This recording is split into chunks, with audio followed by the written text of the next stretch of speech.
All right, what's up with y'all boys? With the second last video today. We basically got the NFL live, bro. Like I said, I told y'all yesterday. I know that Wicks went to the Eagles, so let's see it. On just 13 days until the NFL draft. This year, 16 prospects will be in attendance in Pittsburgh. Waiting for that call, for that magical moment. Plenty of names here on this Wait, that's it. board All right, we to talked get plenty excited about, and certain players that we are keeping an eye on. Let's start with you, Kevin Clark.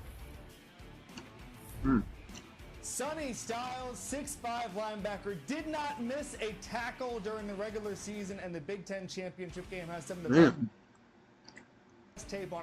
Someone's a higher percent than 97 tackling rate. When he went to the combine to do his testing, All right, 97 is pretty numbers good. were more in line with Julio Jones and Calvin Johnson than any other linebacker. That's the type of athlete that we're talking about. I think he's going to end up being the best player in this draft. He's an unbelievable athlete. Give me him in the top 5. All right, where the bro these scripts are hitting. Excited to see Francis Mauigoa and where he lines up, because we're going to find out a lot on draft day. Not only the city he's playing, and maybe the position he plays at the pro level. A right tackle. Sure, That's the Lager. majority of his time at Miami. But there are teams who see him potentially as a guard. A lot of teams see him as a right tackle. Look, I've seen Might Cam even Ward. see teams see him as a future left tackle. So where he goes and what those teams Like have a at guard. tackle and guard might determine where he's playing week 1 in the NFL. What's that eagle?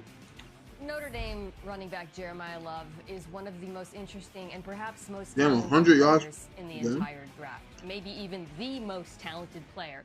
But he also plays a position that is not seen as valuable or is more context dependent. So where he goes in the draft, to me, is a fascinating question. If it was based on talent alone, undeniably it would go top 3. But it's not, and it sometimes is hard to figure out what the best destination is for. No, see, I think it's Jeremiah more Love, of. I'm excited to talk about that. I think it's more of like what teams need than very actual excited to talent talk in the about drafts. that today and a story with you alongside I never thought of it the like brain trust here. We have Bill, we have Mina, we have Kevin.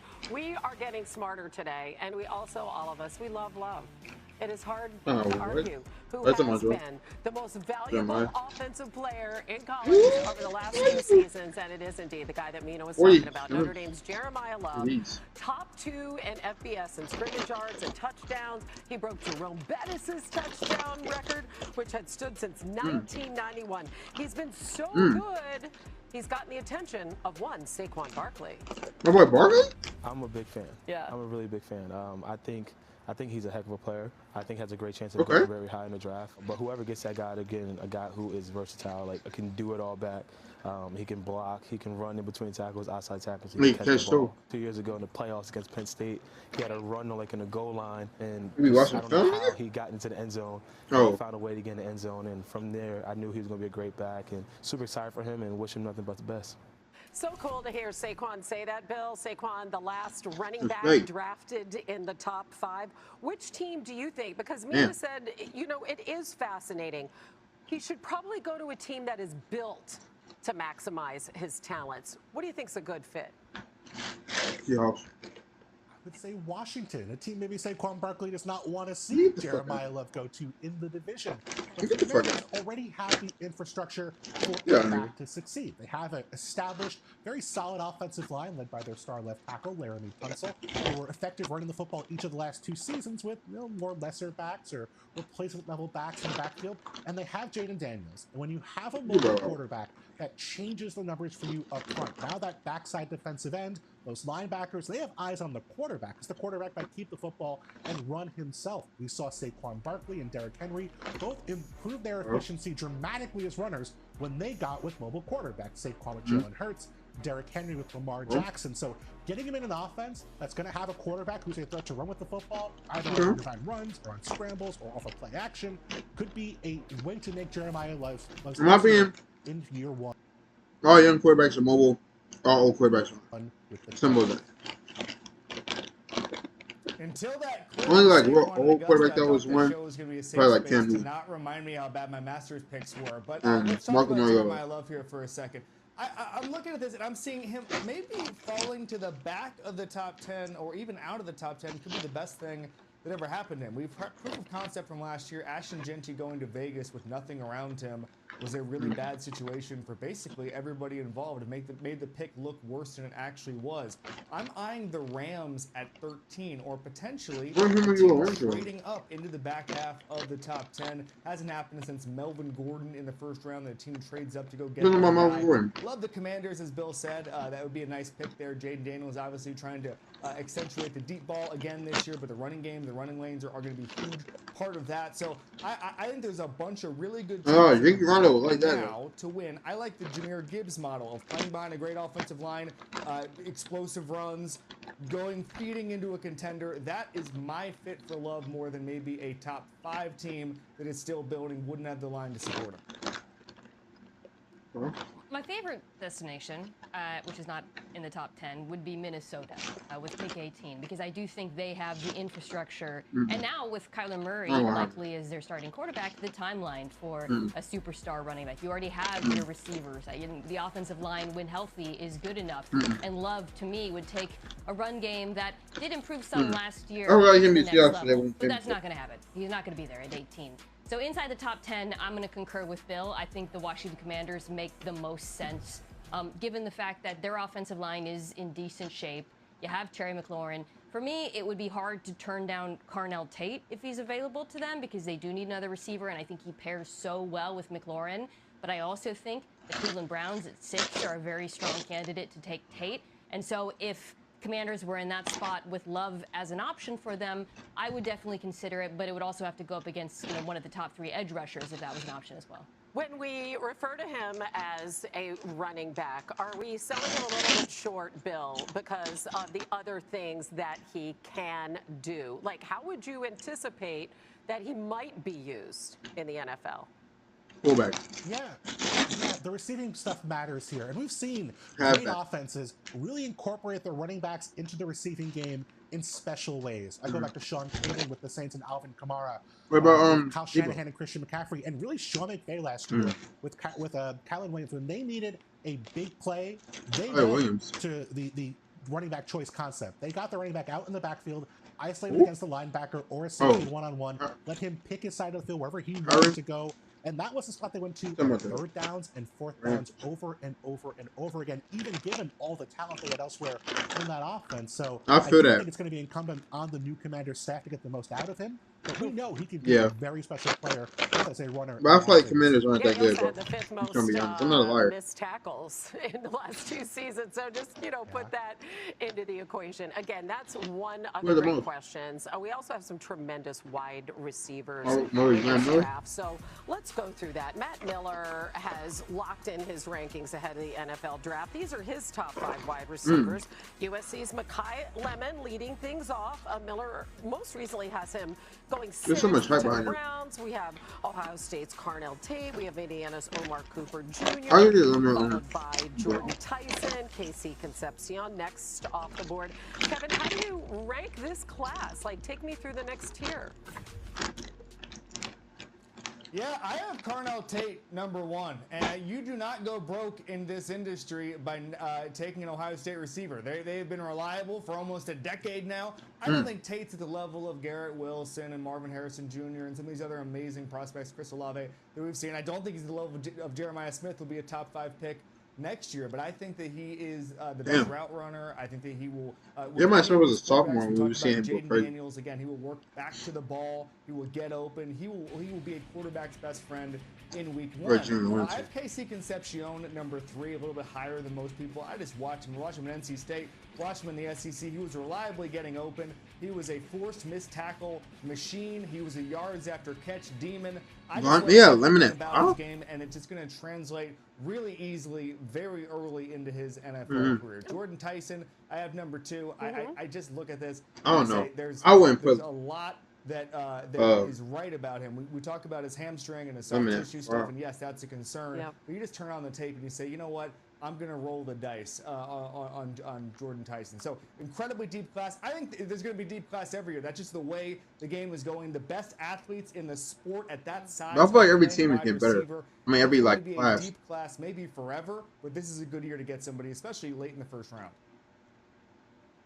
Yeah, we have the same top three, Kevin. I thought I was bold for putting Concepcion at 3 over Lemon, I think it's a really close debate because they're different players, first of all. And there's a world in which Makai Lemon, if he lands in the right offense, is going to catch 1 million passes. He's a high volume target. He has vices for hands. The floor he brings is very high. But I think for Concepcion, the ceiling is actually a bit higher. And the way I would put it is this: Makai Lemon, after the catch, runs through people. Casey so much. It's explosive playmaking, and he has that ability. Does have some drops issues that he needs to clean up at the next level, but to me, that upside is too tantalizing to pass up. What that mean? That niggas know what that mean? Yeah, to me, it's sort of a top 2. To me, I have Tate and Tyson, and then everybody else kind of below them. And that's a lot to say about Tyson, because I think everybody has Tate as their number 1. But what makes Tyson so fascinating to me and so valuable is how teams are defending. We almost had 2,000 yards. We're seeing teams play a lot of too high, take away the deep ball. They want to attack. Yeah, Tyson good, bro. I don't know why they put him so low. And then intermediate range, that 10 to 19 air yard range. Jordan Tyson was 3rd. I feel like it'd be I thought they run over the past 2 seasons. It was 3rd nation with Ross for you. Harold Fannin, very different kind of player, a tight end. Oh, a guy who translated that to an immediate impact role. I just feel like with the Cleveland Browns. So some of these players are just better at different things, like deep threats. I feel like with Tyson would be, and then certain players probably be better in the red zone. Teams are trying to exploit week after week on the offensive side of the ball. Oh, this was last season against Bill, I love that point about Tyson working in the intermediate part of the field. The other thing I'll add is he works the middle of the field, which is very important right now in today's NFL. You think about these Shanahan offenses. He has a toughness that I think is underappreciated in terms of, catching the ball and getting yards after the catch on those digs and slants and intermediate in-breakers. And I'm just thinking about Quinyon abilities at his size are very rare. And there's a world in which he ends up being, I truly believe, the best receiver in the draft. The injury issues keep me from having him at number 1, and I think we all share that concern. But yeah, there's a skill set here that teams should really covet. Yeah, another thing about Tyson, hamstring, collarbone, and knee. And they went 5-0 against ranked teams since 2024. He had 100 yards in 4 of those 5 games. Wait, those many injuries? Raises his level against really good competition. He had 4 hamstring injuries, Right, 2 collarbone. Indy from Adam Schefter, the Colts and Kenny Moore have mutually agreed to seek a trade for the veteran cornerback as Moore is entering the last year of his contract. Meanwhile, in case you missed it, Kirk Cousins reported for the Raiders offseason workouts this week, and among other things, he said he's excited about connecting with one of his new playmakers. Yeah, I think he may be the best tight end in football. Hopefully we can make that a reality this fall, but got to keep him healthy. Yeah, I think he may be the best tight end in football. Hopefully we can make that a reality this fall, but got to keep him healthy, just like some of the other great players on this team. A reality this fall, but got to keep him healthy, just like some of the other great players on this team. But he gives us an ability to use a lot of different personnel groupings. I think it can allow us to be very creative with how we attack defenses.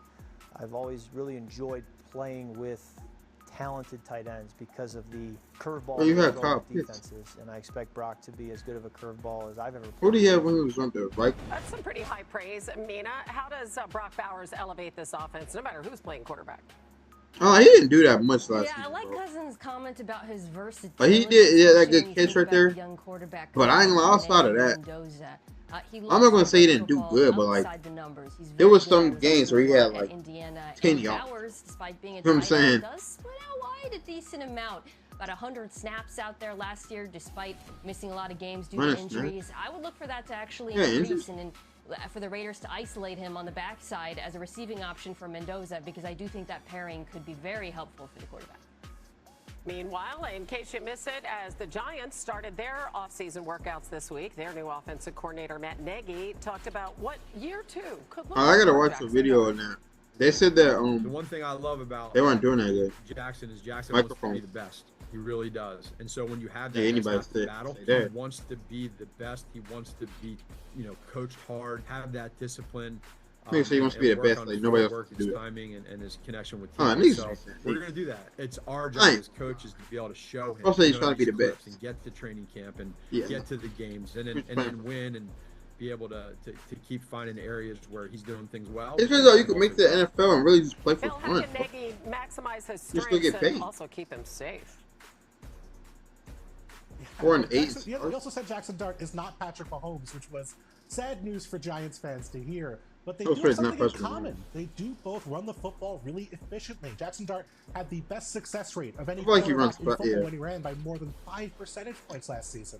And playing off that is going to be a strength. He runs. I feel like he runs fast, like better than in the quarterback run game. But if I feel like he depends on it a lot more. Manipulating linebackers, so you can scramble and like he's not open. Scramble drills. That's opportunities for quarterbacks to hit big plays that are created strictly by their ability to run the football. So you have to really balance that difference between using Jackson Dart too often and using the threat of Jackson Dart to get the most out of him as a passer. Yeah, and he's got to stay on the field, so he's got to be smart. All right, to Houston, where this week the Texans picked up the fifth-year options for quarterback C.J. Stroud and for Will Anderson. Kevin, Stroud had a disastrous playoffs last season. How should the Texans be assessing his future value? Damn, disastrous? Yeah, these two moves look the exact same in the transaction column, but they are very different. Will Anderson's fifth-year option is a placeholder for a long-term extension. That I thought he was a linebacker. With C.J. Stroud, they got to wait and see. He is the first player in history to have 5 interceptions and 5 fumbles in a single postseason. There were some good things. He's one of 5 quarterbacks ever to reach the divisional round in each of his first 3 seasons, but in the latter half of the season, he didn't use his legs well. He looked uncomfortable outside the pocket. His QBR, he was just nervous, rolling outside the pocket was much worse than it was earlier in the season. Frankly, he's regressed. There's no other way to put it from his rookie year. And do you have any interest, like teammates? The problem is, there's no such thing as a middle-class quarterback in this league. You're either looking at top of the market, $60 million, or you're looking at getting a new quarterback. C.J. Stroud is not going to take below market. This is one of the it did say like if he don't do good, they were going to trade him. Yeah. Because if C.J. Stroud regains the form we saw 2 or 3 years ago with that defense, it's Texans Super Bowl. If not, disaster. Yeah, 5 of those fumbles came in one game. I don't know about Super Bowl. 4 of those interceptions came in a single half. So, yeah, damn, Nick. That way, we need 5 fumbles in one game and 4 in one half.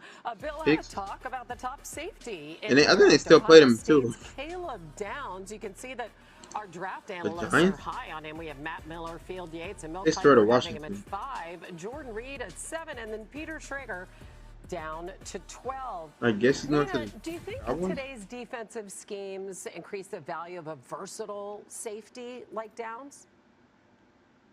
It's hard not to feel that way after watching the team that won the Super Bowl, the Seattle Seahawks, use a very versatile safety, Nicky Manwari, who played multiple positions to great effect, including on their playoff run. But I think it's important to distinguish sort of the different types of versatility at the safety position.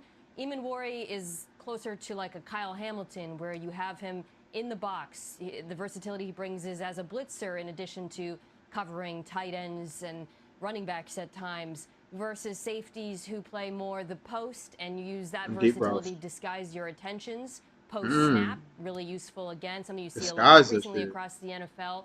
Against quarterbacks to make them hold on to the football when they turn their back to the defense to change the picture for him. And Downs, to me, is that type of safety. He's someone you can trust to play the post as well as play strong safety. He is closer to like a Brian Branch type, I would say, than an Eamon or Brian Hamilton, in part because of his size. Yeah, he's not that large. He's not a freak athlete.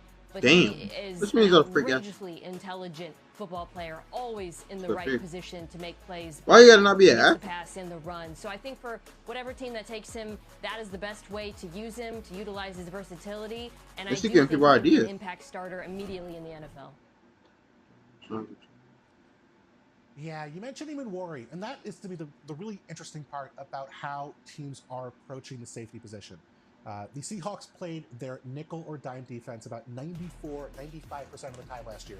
Most of any team in football by a significant margin. And that's what defenses in an ideal world want to do. Y'all didn't know that? Play light boxes. They like I'm saying, like teams didn't know, like help take away the big play. They was doing it. But you need a safety who can hold. All I do is do a play that they can't cover that. To me, he's not even worried, like you said, in terms of his physicality, but the intelligence, the ability to know where to spill the runs to where to fit the runs. I feel like intelligence is better than athleticism. His ability to tackle. He's a very good tackler as well. It depends. That adds up. Maybe move another safety into the box because you have a guy you trust playing center field in Downs. But that ability to play with your 3 safety set as your primary defense is something the vast majority of NFL defenses want to do. They want to keep that third linebacker off the field because all the great offenses, the McVay offense, the Shanahan offense, the Reed offense, all they want to do is attack that third linebacker over and over and over again with the passing game. So if you can pull that off the way the Seahawks did, safety is an incredibly underrated and incredibly. So I think really I just need a safety. So you got 3. I'm with you, Bill. Safety is undervalued, especially in the draft, because teams don't define what it is well enough. You're basically a jack of all trades all over the field, and Caleb Downs is the epitome of that. I mean, I lie, not allowing the touchdown. Like, you got to get that. Ohio State at the line of scrimmage alone, he was the only guy in this draft class who had 100 snaps at basically every part of the field, in the box, in the slot, deep safety. He was all over the place. And to me, you guys mentioned... Oh, that's rare, though. It's the football education he got. He started playing every single under Nick Saban, was smart enough to go learn from maybe the best DB coach in history. Then he goes to Ohio State, wins the national championship under Jim. What about Deion Sanders? Gets an NFL education his last year with Matt. We're talking like actual. He's done it all. He's played it all. He's seen so many good offenses. His tape is unbelievable. He rarely makes a mistake. But yes, ask the team. Versatile Hamilton whether or not safety is like good though.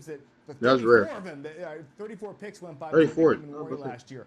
And so I just feel like it's becoming a more no-brainer decision to take these guys as soon as possible because of what they do as far as changing the picture of your defense. Yeah, but to your point, only 6 safeties in the common draft era, so we're going all the way back to the late 60s, have even gone in the top 5. We haven't seen one taken in the top 5 since Eric Berry back in 2010. We'll see if that changes this year. Y'all think it'll change? Meanwhile, Bill, we had a lot of fun with this yesterday, so let's do it again. So Bill put out his annual all-trades mock. He proposes trades for every single pick in the draft. I love it.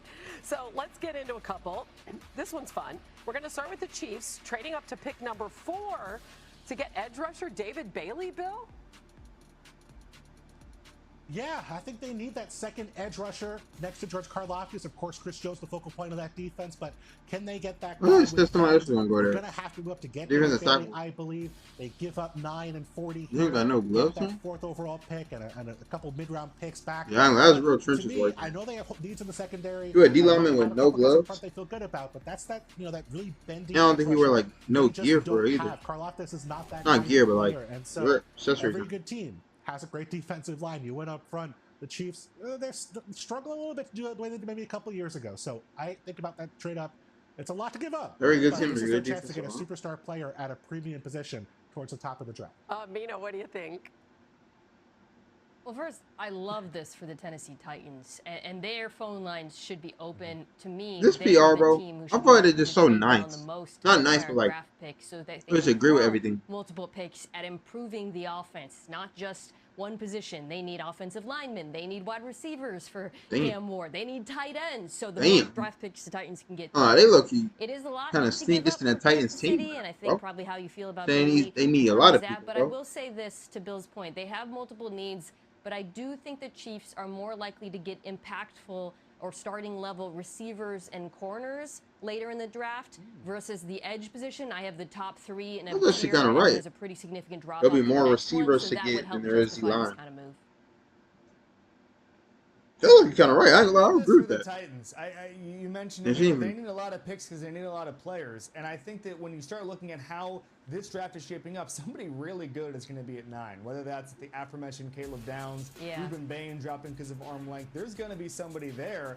But the Chiefs should. We just got to look at people's flaws, and that's how you can tell where they're. David Bailey is worth the premium. I think whatever you get at 9 is going to be fine there. I just think the draft is shaping up with the amount of tackles rising up the board. We'll see what happens with wide receivers. Obviously, Mendoza going number 1.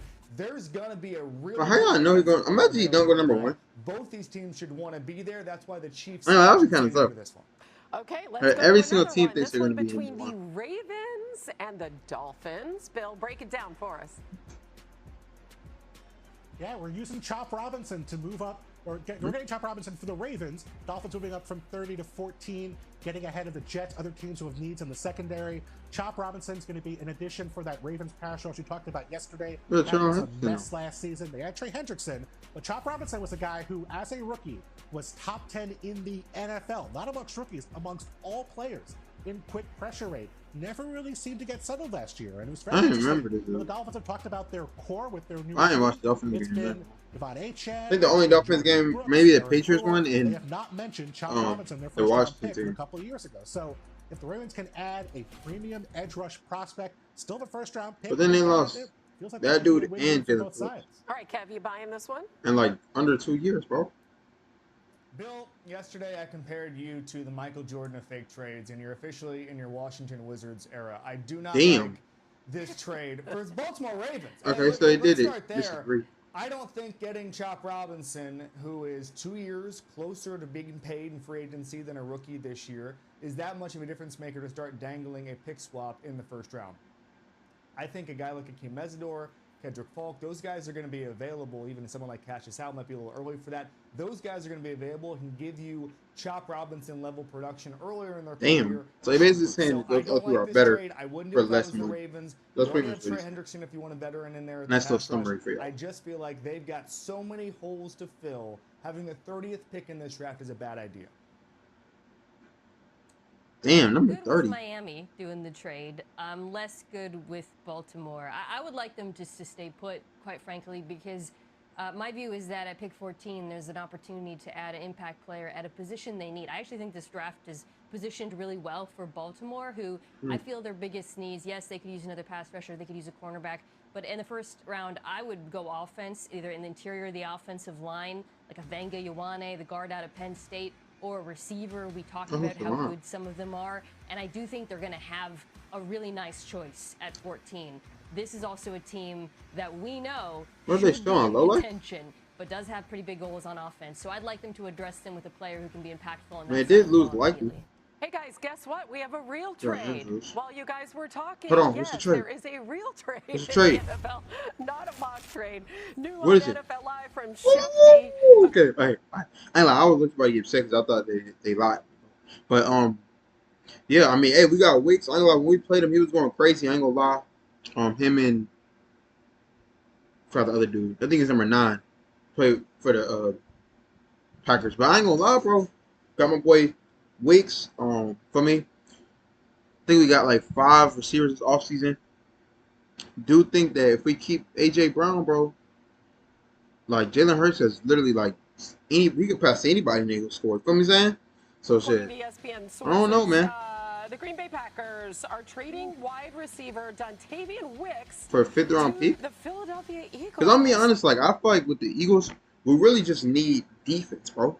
But we can always get better offensive players as well. But I feel like we really just need defense. So like we don't really need that many positions. So if we do trade a couple draft picks, that's not bad because I don't really feel like. But as long as it's not like nothing too early. But 5th round pick, like come on, there's only so much you can do in the 5th and 6th round pick. You gotta be real. And it's 2026 and 2027. 2027, bro. But I feel like a lot of coaches may think ahead of time, like, okay, if I trade a 2027 round pick, that means I have to probably sign this person for a specific amount of time. You know what I'm saying? Because, we do have a lot of players that we just sign for a year. So, some of them may come back, some of them may not.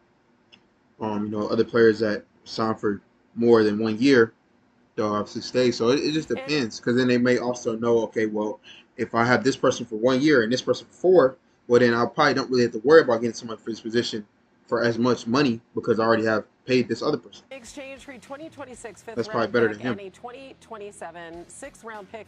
He's going to sign a 1-year deal, $12.5 million extension with the Eagles for his agent David Mulugeta. Hey, welcome to the Eagles, bro. Hey, what do you think, Mina? What y'all think? Come on, make me happy. Very Eaglesy. I'll start there in taking a player who has at times flashed some high highs. What you mean at There's times? been games, truly, where he has looked like a Yo, I ain't gonna lie, he was going crazy. I'm not hearing it. He was going crazy, bro. I remember because when he was playing the Eagles, he was catching a lot of possession catches, a lot of like routes where he'll catch and go out of bounds, because he'll be standing like right out of bounds. Plays with the ball, but he'll be good, There's bro. been games where he's disappeared. There's been drops, but I mean that's every team, every person. Like, come on, let's be. Not your AJ Brown replacement if they're going that route. Exactly. They did need Wait, that's a wide a sensitive topic, receiver 3, bro. though. Hold on now. And this Slow down now. Gives them an option there Wide at receiver very low 3? cost, as you saw. I thought we already had that. Pick swap. And these don't always. How many wide receiver 3s we need? But he keeps swinging at them, and I love him for it. Hey, shout out Howard. He gonna make some trades, bro. Yeah, He I not was told we scared. were going to talk fake trades today, not real trades. So I have Oh, to he think was about scared. this one for a minute. No, I really am excited by this because you You see how excited? Euros been take these kind of swings on these low-cost receivers. Okay. You saw it a couple years ago. They traded for Jahan Dotson, a Yeah, former he did. first-round pick, but a guy who was going to be making very little salary. And he For the went next couple crazy, years, but he just didn't he's get a the ball good like that wide as much. receiver. A few years earlier, So I ain't gonna lie, on Prize Picks, you could bet on like 2 yards, bro. Like all just like every single game, you could literally bet that he'll get 2 yards, bro. That's how bad it got. Did not work out quite as well, but it's this idea of And with I wide think he used to receivers now start making like for a couple of $30+ million plays. They a just been year the at the very formation. top. Even your Alec Pierces, your maybe borderline 1-2s making $28 million a year. There's real value in getting a rookie contract player, although Wicks is signing a 1-year extension, even at $12.5 million for next year. That's not a ton of money for a player who can be, like you said, a difference maker for a few games a year. You don't have to be an every And week you have to star remember player. too, bro. He's not not to but he's not gonna be the receiver one for me. So it's not like we have to pass him the ball. You know what I'm saying? But he could get some space, get like a couple possession catches. Maybe every now and then they may double team AJ Brown, get a little wheel route or something. You know what I'm saying? To make that salary work at the NFL Or like level maybe at wide receiver these days. attack because I think of it too. Like if we're playing a team that doesn't have a good receiver 3 or a DB 3, then he could cook up, bro, for me. And then they may have to start double teaming him, and that leaves another person open. Because we got Goddard, AJ Brown, Smith. To be honest, I don't know the other players. I know we got some new players. Oh, we got Hollywood Brown too. I almost forgot about that. That's what I'm saying. Hollywood Brown, when he be the receiver 3, unless, hey, hear me out. I feel like what we should do is more of like what the Lions do and what they did with Debo with Hollywood Brown. Because I feel like they did kind of with Hollywood Brown, and the Chiefs did the same thing. They had him kind of like run. I feel like we should do a lot more jet sweep plays, a lot more RPOs, or not RPOs. What is it called? Options. Like, you know how like you have the quarterback, pitch it like that. What else? And then just make up some new plays, bro. Like we got a new what's called. And you have to also remember too. Now that I think about it, we got the Packers coach, offensive coach, so he can reunite with Wicks. You know what I'm saying? And then they could kind of like, have a new system it's a for us logical move. to use. Couple day 3 picks, not going to be the end of the world. Kind of And they surprised have the Packers maybe are willing to move on from Dontavian Wicks at this price tag. Wait, where did they get? Oh yeah, it's a very crowded receiver room. The joke a couple years ago was they didn't have a number 1 receiver; they had a bunch of number 2s. Well, some of those guys have been demoted to number 3, and Wicks is one of those guys. Mina mentioned the entire receiving core had problems with drops. Jordan Love, I think, lost the most yards to drops. Watson, that's what it was. Watson. Oh yeah, I forgot they got Golden too. Matthew Golden.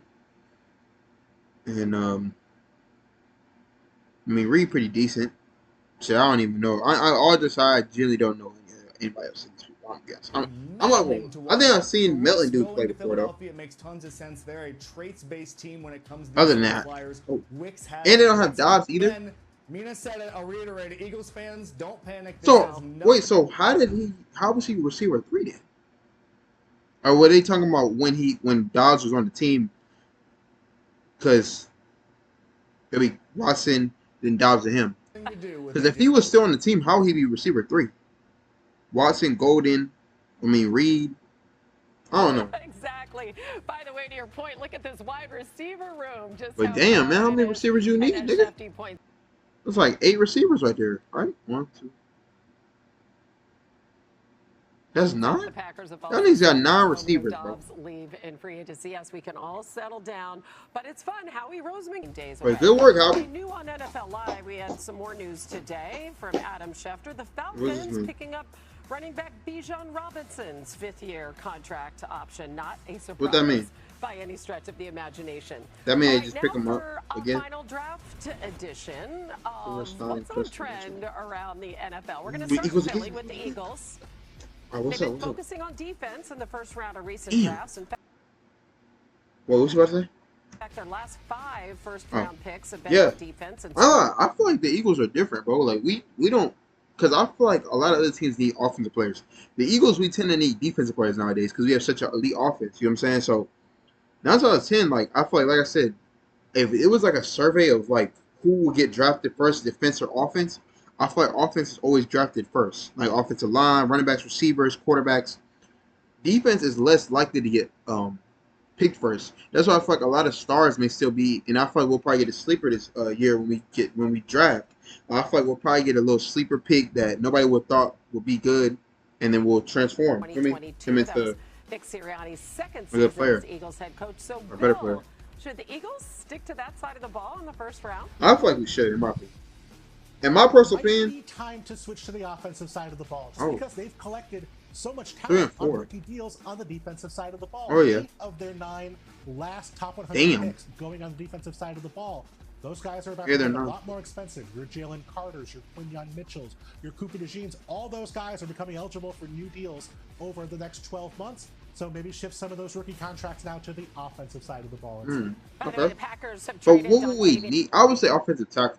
And Wicks to like offensive line. Eagles today in exchange for a fifth round pick this year, 6th round pick next year. Yeah, I would say offensive line is really all we need to work on right now. Offensive line, and I think we already got 2 tight ends. So yeah, really just offensive line.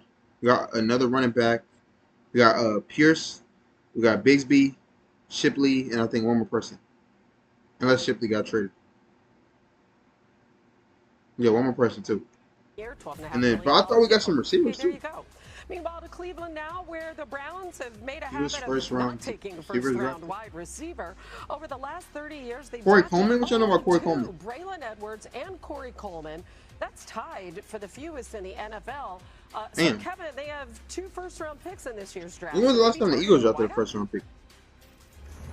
Yep, you go with Carnell Tate first. Ohio State. When was the last time the Eagles drafted a first-round pick receiver? It's probably not going to tell me. Yeah, just off top. Yeah, I ain't gonna steer your kids. Siri just like don't listen. It just told me all the picks we had. I didn't ask you that. All the picks we had this season. He understands what that sport is all I think about. take him with the Browns. Also go with Caden Proctor later in the first round. He's the big tackle out of Alabama. He's a perfect Browns player. He flashes athletic traits. He's got some red flags, but I think he's going to be a Brown. Receiver, O-line. Figure out who's going to be throwing that football. But yeah, so all right, meanwhile, tomorrow we're going to watch the mock draft before the NFL or WNBA. 10 of the Cowboys' first-round picks were selected to the Pro Bowl, dating back to 2010, tied with the Lions for the most in the NFL. Will Dallas have another one this year? Here's Jerry Jones. What do y'all think? Sure. Wait, Jerry Jones. Got the kind of assets or the kind of ammunition we got in this draft. You should look at all machinations. They really asked you to sit here right now. It's another thing to sit and look at it 3 hours into the draft and see what you got there. All of that is. I feel like Cowboys probably get defensive player though in the draft. But nothing. But Magic Hill Downs goes to the Cowboys though. Amount of knowledge can beat having a lot of draft capital, having a lot of picks. That'll win most of the time. All right, so Mina, how do they win? Which players would you like to see them pursue in the draft? Well, the good news is Dallas has a lot of needs on defense. That's not the good news. And there are a lot of really good players in the draft, right? At pick 12, you would be thrilled to have them, if you're a Dallas Cowboys fan, to get any of the top 3 edges, Arvell Reese, David Bailey, or Reuben Bain Jr., Sonny Styles, linebacker would be an incredible pick, Caleb Downs, a safety, or I would say the top 2 corners, Mansour Delane and Jermod Decoy. That's the good news. Here's the bad news. It's more likely than not that at least 5, maybe 6 of those 7 players. Damn, so how many players? Yeah, how many players you think you have to like write down then? Because if there's so many like draft, like if you have so many people before you, it's like imagine every single person that you were gonna draft, they pick it already. You know what I'm saying? By pick 12. So you damn near got to write 12 different players. If they're determined to get an and 20 different players, defensive player. And then it's like too, like if you got the last pick, like. Consider trading up. I don't usually you might as well just freestyle. But they do have at that the point, capital and the opportunity, I think, wherever you want in the draft.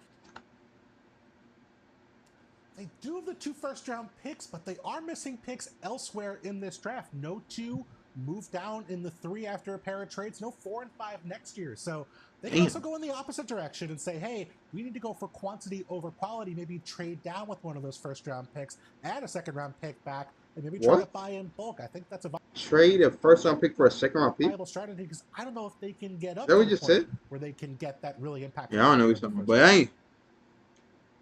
Oh, he's I'm okay. with you, Bill. Let's go to Costco and buy in bulk and get 2 defenders. I think Ruben Bain slips to them at 12. We talked about Caleb Downs earlier. He would change that defense immediately. Ruben Bain played a lot of big games, dominated in those games, the type of player that Jerry Jones likes. And then later in the first round, you're going to get maybe a Colton Hood, Drum McCoy, a cornerback. I feel like McNeil Warren got to go for this Eagles. year. I don't think they're that far off from NFC. We need a safety in it. When you look at how wide open that division is and how good the offense is, if they nail this pick, especially 12, they can win the division this year. Some sneaky news at the top, and I'm not going to let you off the hook, Kevin, that you did not nail your Masters prediction. Who did you have? What prediction? What's the mark? Well, hold on. I had Tommy Fleetwood, but everybody else, all my bets are under. Yeah. Thank you for going to. Hey, I ain't gonna lie. I'm gonna watch this video probably sometime soon. I don't know. I'm gonna watch the whole situation. Let's do a prayer though. But thank you for allowing us to watch this video. Thank you for us to get these new picks and just get a lot more insight on the NFL draft coming up. So let's have a great NFL draft. Can't wait to watch it. I might actually stream it too. Some of you would have a great day. Keep getting close to where I want to be. Everybody watching, keep chasing their dreams and stay healthy. Just for me, it's easy with hers also to chase your dreams. And hope there's never lose sight of you. Put you first in everything we do. Shows like good life in your personal family. Some of you love you. Well, yeah, I just told y'all more videos today.